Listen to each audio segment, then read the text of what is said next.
This podcast is sponsored by nobody.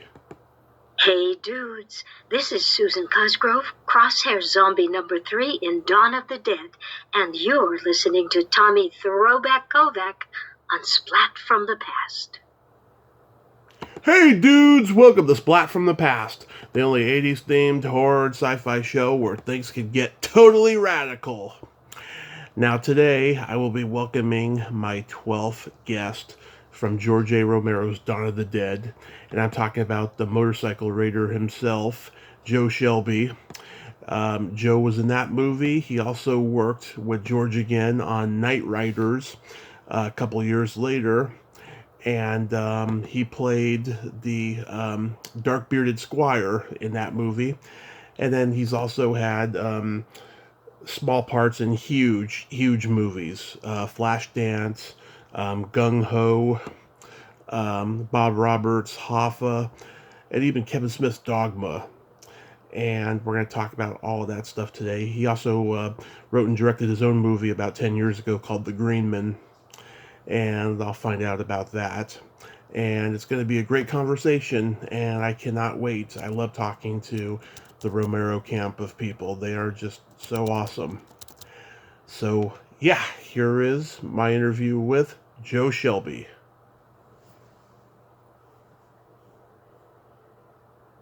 Hey, Joe, welcome to the show, sir. How are you today?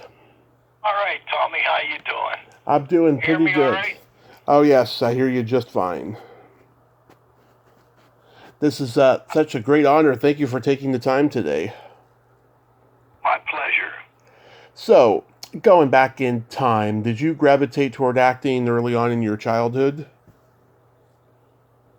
Well, when I was 14, 15, I was an usher in a theater and watched The Great Escape numerous times to where I knew exactly when to open the doors to let the people out by the music. So yeah, I was grabbed by the acting bug back then, and eighth grade I played Army Man in the Iwo Jima. So yeah, I was into it. Nice. Did you do school plays and community theater and all that? I didn't do the plays. In fact, I didn't do a play until Clayton Hill and Sharon Hill were in a play at the theater that I ran. And the director came up to me and said, I want you to be in this play. I said, I don't know what I can do. He said, you can be the pilot in the plane. So I was an airplane pilot, and Sharon was a stewardess. And I pull her on my lap when I'm flying. It was my big scene.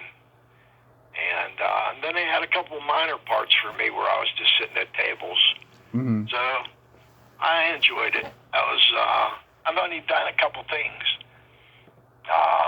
Theater-wise, I did do George Romero's favorite opera, Tales of Hoffman. And I was a late comer for the play, for the opera, and they didn't have me in the program. So George was there, and I invited Clay and Sharon to see me in the opera, and none of us crossed paths while that happened. And then later on, George and I were at a convention, and we went outside to smoke a cigarette, and I said, Tales of Hoffman, your favorite play? He's like, yep. Favorite opera? Yes. I said, I was in it when you watched it. He was like, no. I was like, yes. I said, I was Hoffman's double. So he was cracking up. But, yeah, not too much theater, mostly commercials. Yeah. Film. So after high school, did you attend college? I did. I went to 1 year at the Art Institute of Pittsburgh, which I paid for myself. Back then it wasn't that expensive.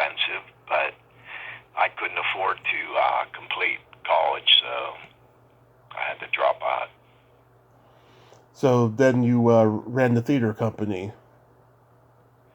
Well, I didn't run the theater until the 70s.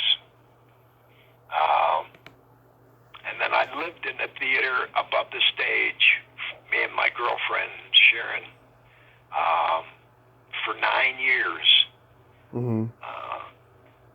And I almost made the Guinness Book of World Records for living in a theater the longest, but I missed by, I think, a year or two. Yeah. So how does Dawn of the Dead come into your life? Well, I did 2 short films for the Lees brothers, Mickey and Lenny. Mm-hmm. And then we heard about George going to do a remake or a sequel to Night.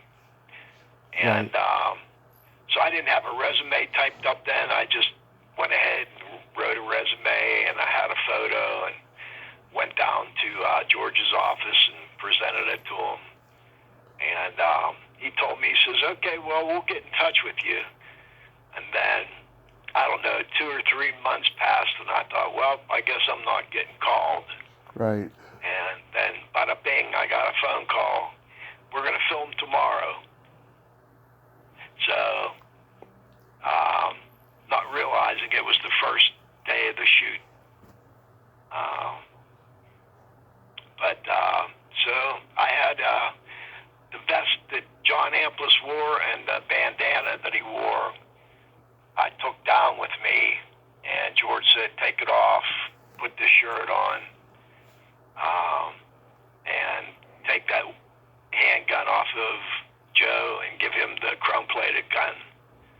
Yeah. So then he said, when I call action, I want you to come out the door, hit this mark, fire the gun, and then take off. So I did that, and then I asked, I think right before I was getting ready to shoot another scene, I said, do I say Martinez? He said, no, you Martinez. I said, oh, okay. So then I guess John Amplis was, I guess, supposed to be Martinez, and Mm-hmm. George liked my natural look better, and plus he got to blow my back out, which I don't think John wanted done to him. Yeah. So, that's how I became Martinez. And then I seen George at the first convention I did. I showed him my pictures, and he said, yeah. Because when we shot that, I was assistant makeup to Tom Savini at the mall. And it snowed over a foot of snow. And George came up to me and he says, hey, I want you to come down and see the dailies. And I said, I don't drive. He says, well, I'll get somebody to drive you. So he got Jeannie Jeffries. Yeah. And me and Jeannie drove through this storm to go down to George's office. And we watched my scene. And then I got up, went over, and George gave me a hug, big smile. He said, gave me some juices. I said, can we watch that again? He goes, hell yeah. So we watched it again. But yeah, it was that was my start in features. Were you aware of Night of the Living Dead and the impact it had on Pittsburgh? Yeah, unfortunately, Tommy, I went to California to try to get into movies. Mm-hmm. And I'm walking down the street, and I'm looking at a marquee, and it says, Night of the Living Dead, Yeah. filmed in Pittsburgh, PA. And I was like, you gotta be shitting me. I came all the way to California to get movies, and they're making movies in Pittsburgh. Yeah. So how long were you on set for on Dawn of the Dead? Well, I owned a record store, and I ran the theater at the time, so that took up some of my time. But I was there the majority doing makeup, and whenever George would say, get in your well, he made me a biker. He came to me and he said, Joe, he said, we can't get these motorcycle raiders to speak on camera. He said, you want to be a biker? I said, hell yeah. So I got some wardrobe together, and then whenever I was doing makeup, he would say, hey, biker today. I'd say, okay. So I'd stop doing the makeup, get in my biker gear, and I pretty much was there the whole time. I missed a few days because of my store. Couldn't get anybody to work my store for me, so I had to stay there and run my store. But other than that, I was pretty much there a majority. So you were helping Tom with makeup. Yes. So you got to see everyone get their makeup on and stuff. Was it just very surreal looking, just to see the evolution of this makeup being put on? It was, there was a lot of chatter going around at the time. People were saying the blood looked too red, looked like staged. I mean, like comic, and they were. I think Tom may have mentioned at one point, this makeup doesn't look right, but we kept putting it on, and then I actually was a zombie one day. Oh. What happened was, I think it was the first day the helicopter was there, and we didn't have enough zombies in the parking lot, so George said, everybody in makeup. So we all got makeup on, everybody that was assistant makeup and whoever, and we all went into the parking lot. And then after that, my girlfriend Sharon was in it. She gets shot in the head. Yep. And myself and Clayton Hill and Sharon Hill, we all went to breakfast at Eaton Park, a local restaurant. And it was a Sunday morning. I'll never forget it. I think I've told this story before, but place was chattered up. We opened the door and walked in, and the place got silent. And it pretty much stayed silent the whole time we ate breakfast because everybody was staring at us with our makeup on. And so that we got a big laugh out of that. Nice. Yeah, I was a zombie for the day. And I'm probably so far in the parking lot, you wouldn't be able to tell who I am. Yeah. I know, I certainly didn't know that. What was George like to work with? I've said so many times about how mellow and how laid back he was, and if you had an idea or if you had something to tell him, he didn't hesitate. Come over, tell me what you got to say. Yeah. And he was right there. Sometimes he'd put his arm around you while you were talking to him. But yeah, just really cool. He set my standards for directors after that, and I've worked with some good ones, Ron Howard, and just George's attitude was so laid back and so nice. He actually had a part where I said, "We're bad guys, right, George?" He said, "Yeah." I said, "Okay." I said, "Well, how about if I steal that zombie's wallet?" He said, "Great idea. Stop. Let's move the camera, Michael." And they set it up. Let me roll the zombie and take his wallet.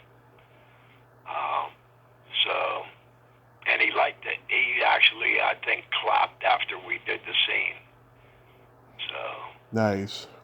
So then you work with him again on Knightriders, probably one of the strangest but most awesome movies ever. Yeah, that was a whole summer out in the Outdoor Life Lodge, and we checked into I think it was a Route 8 motel, and they were in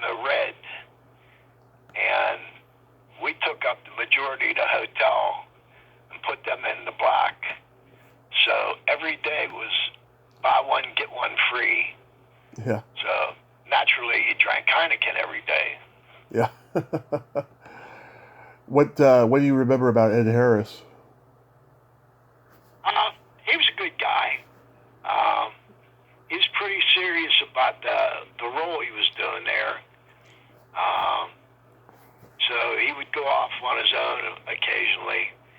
I had a couple opportunities to say some lines, and one time my outfit malfunctioned, actually twice, I think. And then another scene where I didn't really know what I was doing in the scene. But Ed came up to me and said, you know, we're going to do a scene where you can say some lines if you want. It just never materialized for me. But, and I was kind of disappointed I had a chance to. It was a scene just with me and Ed Harris where he was looking off at the Indian.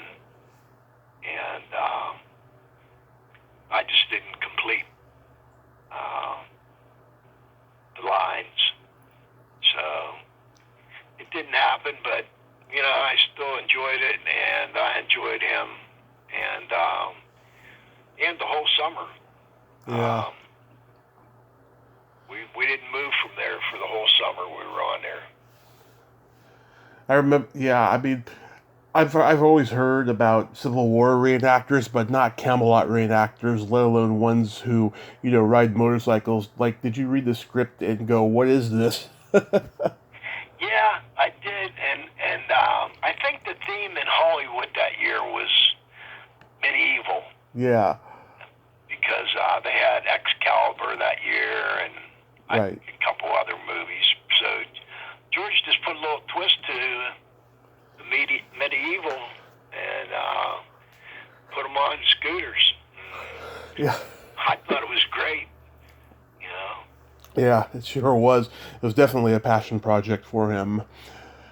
Then you were a street person in Flashdance. What do you remember about that? Well, at the time, Clayton and Sharon were doing casting, extras casting. Right. And they were away at a camp for these kids. So Donna Belichick's a local. She was doing modeling and stuff in Pittsburgh, casting. And she came up to me and she said, "Hey, Joe, what do I do?"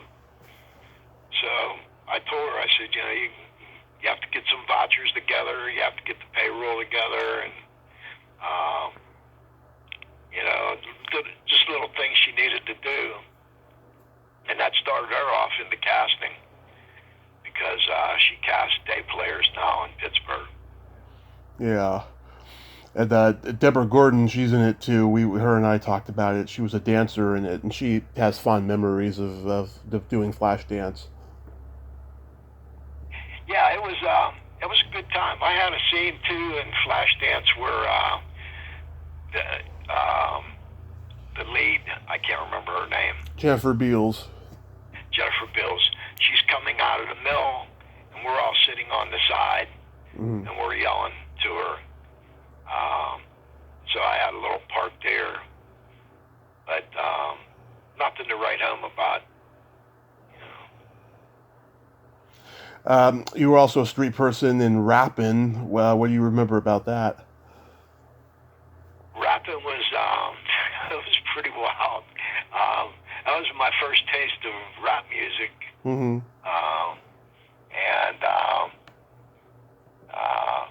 I just, you know, it was just fun being around. It was like a crazy set because, you know, some of the people there were comedians. Yeah. And they were just fun to be around. And as normal, you know, wherever they would need me, I'd go there.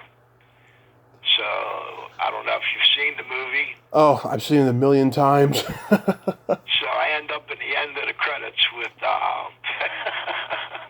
the lead as the credits roll over us. Oh yeah, Mario Van Peebles.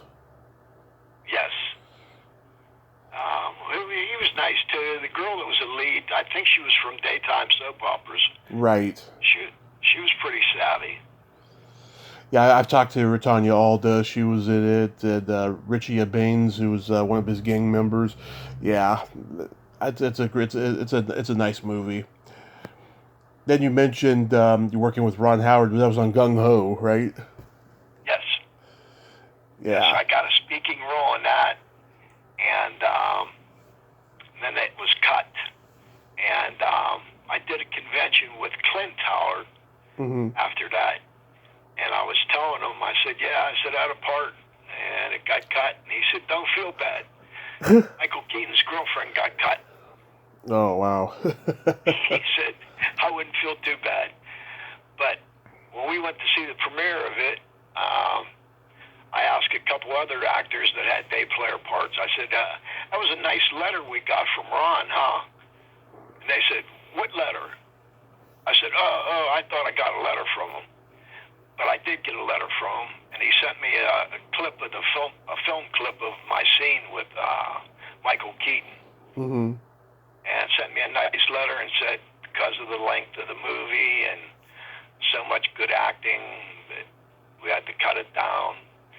And sorry, and looking forward to working with you again in the future. And I was like, wow, that's pretty nice. Yeah. So I framed it. That's good.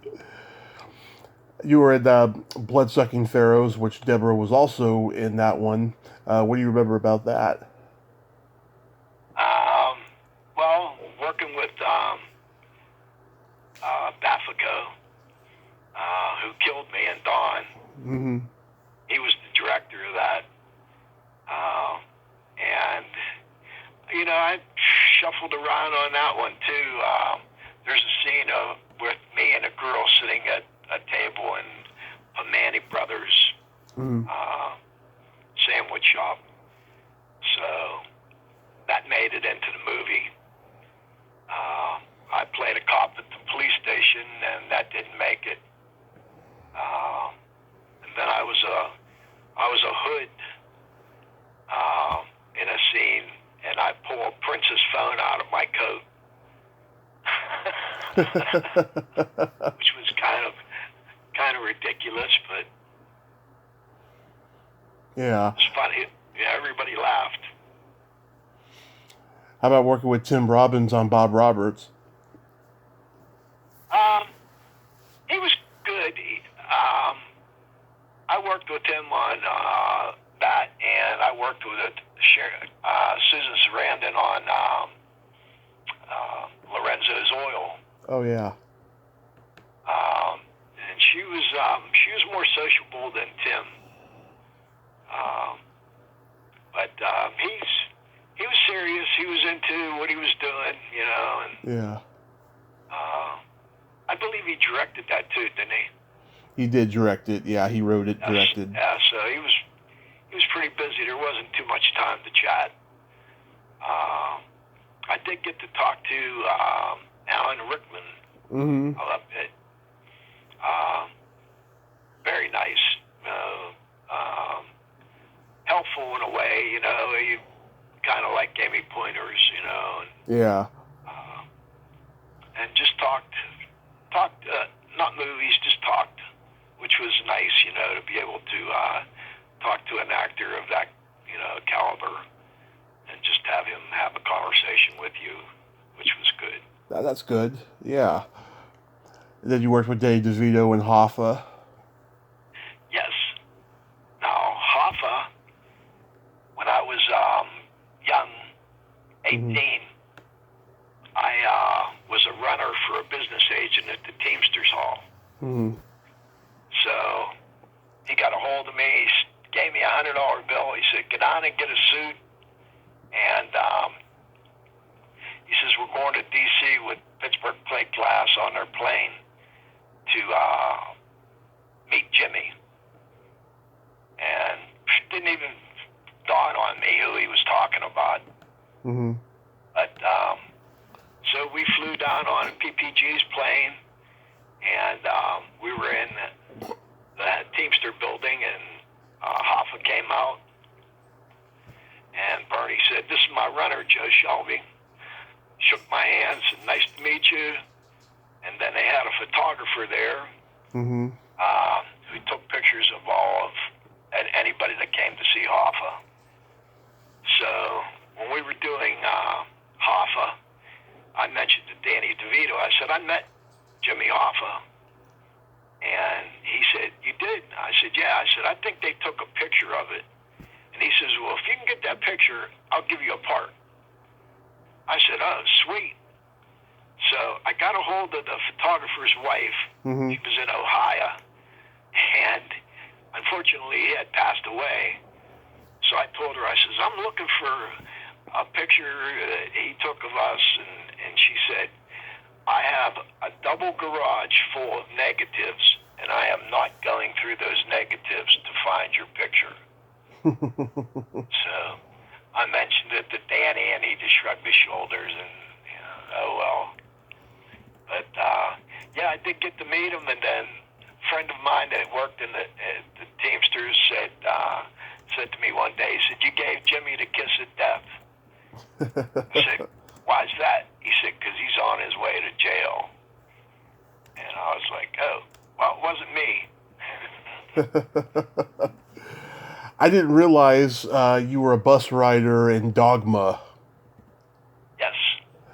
Yeah, I'm a huge Kevin Smith fan. In fact, he's the reason why I have this podcast, because I went to go see him do a show, and he talked about podcasting and about how much of an impact it's had on the world, which I had been aware of for a little bit, but he showed it in a different perspective.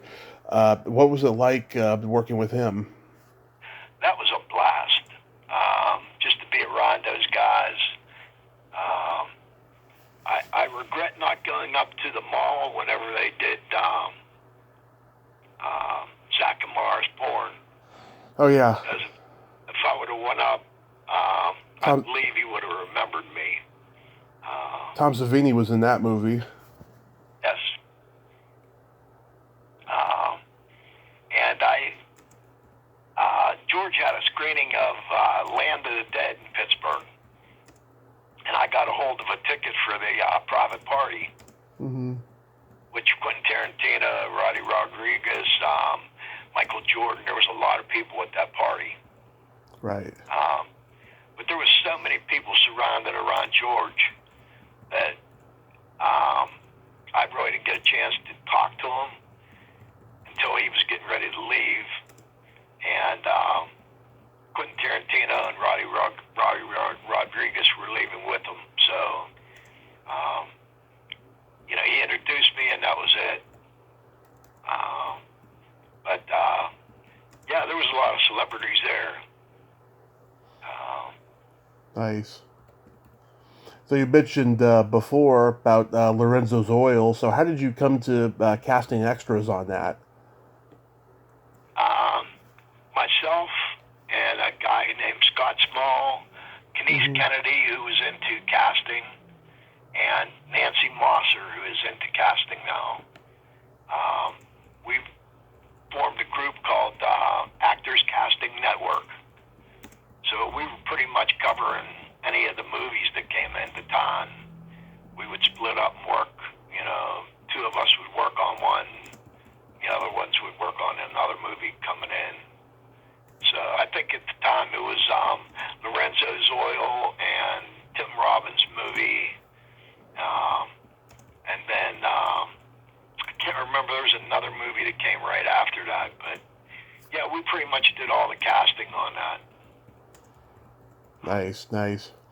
And before that, you did demolition effects on The Majorettes.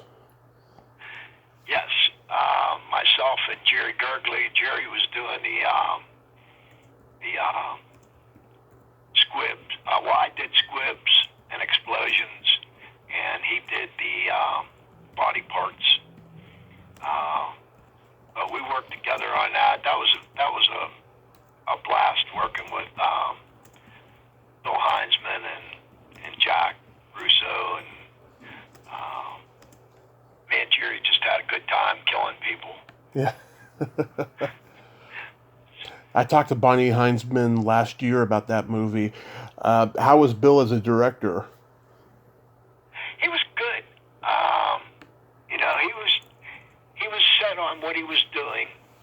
much, Mm-hmm. Jack Russo would mention something to him, and they'd say, "No, I want it shot this way," So he was pretty set on the way he was going to film it, but his daughter skips my mind right now. Mm-hmm. She was a cheerleader. She was only like 8 years old then. I know exactly who you're talking about because she connected me with her mother. And then after, Sweetheart.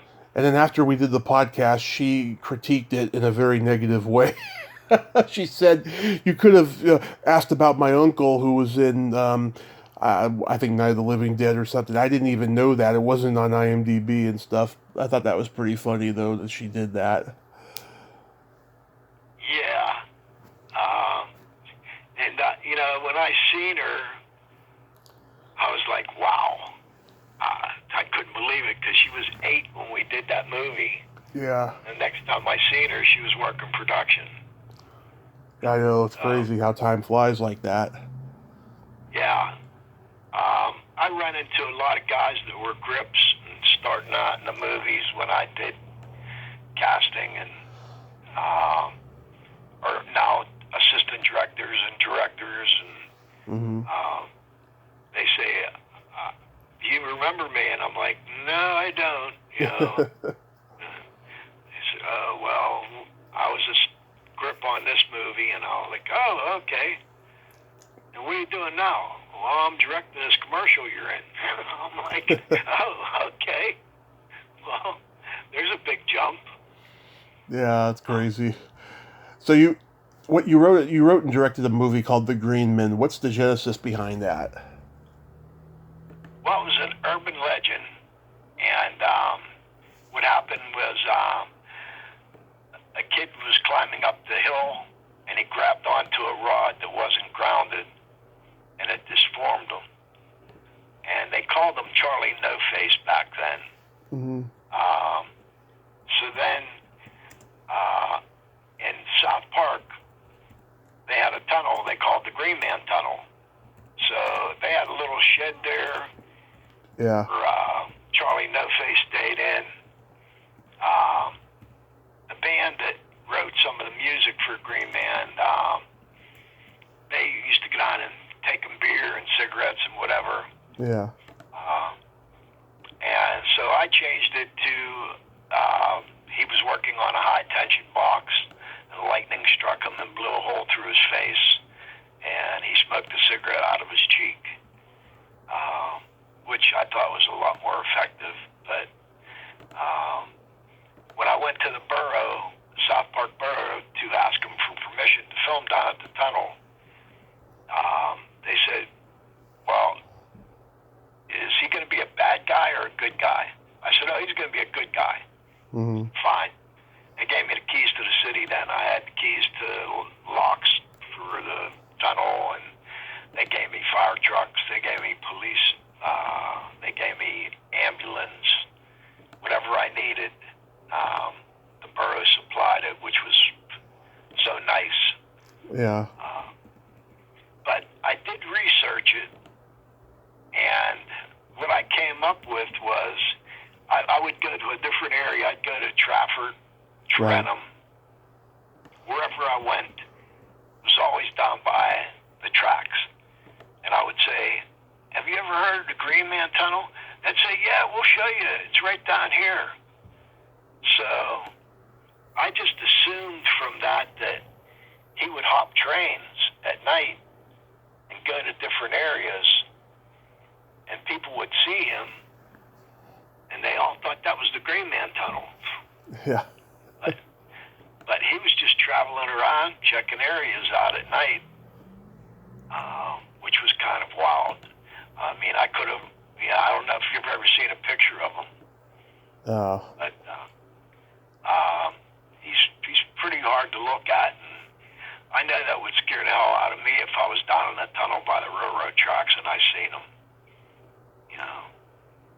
Yeah. But, Was that a lot of fun to make? yeah, it was. I had Clayton Hill and Sharon Hill lead Zombies from Dawn. Kyra. I had Kyra in it. That was her first movie after Night. Yeah. I had Tommy Lafitte, who was Miguel in Dawn of the Dead.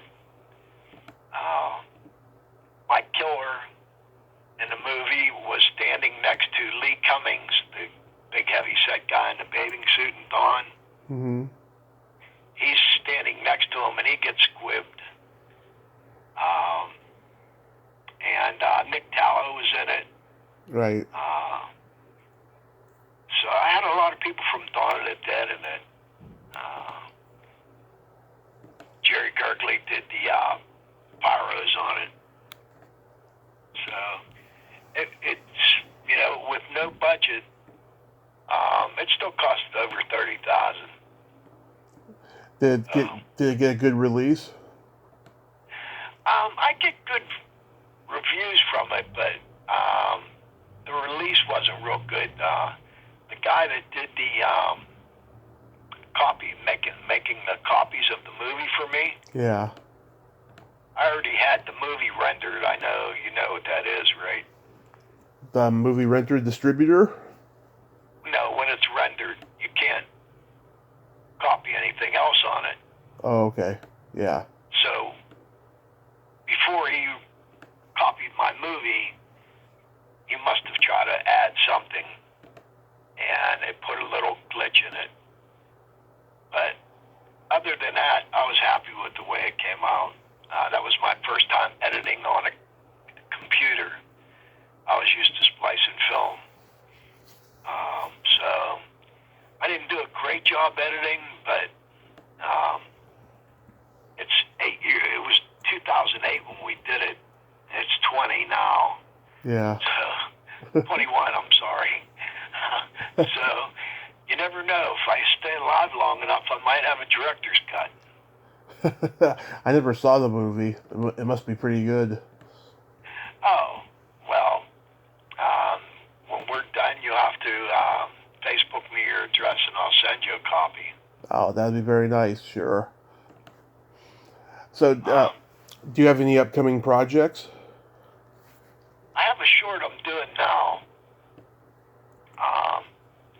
And it's about a guy that's running from the government. Imagine that. Yeah. And I'm going to try to release that. But I'm in the middle of so many things right now that I haven't gotten a chance to get back to shooting on it. But hopefully I can do that before the snow flies. Yeah. And I take it you've gone over to Living Dead weekend. Yes. And I'm doing a convention the 19th, 20th, and 21st of November at the Crown Royal Plaza in South Hills in PA. Nice. And an agent's trying to get me over to Steel City Con in December. So I may do that one also. Nice. When's this first one that you're doing? When is it? It's November 19th, 20th, and 21st at Crown Royal Plaza in South Hills. Okay. What's the Horror Realm? Horror Realm. What's the craziest thing anyone has ever asked you to sign?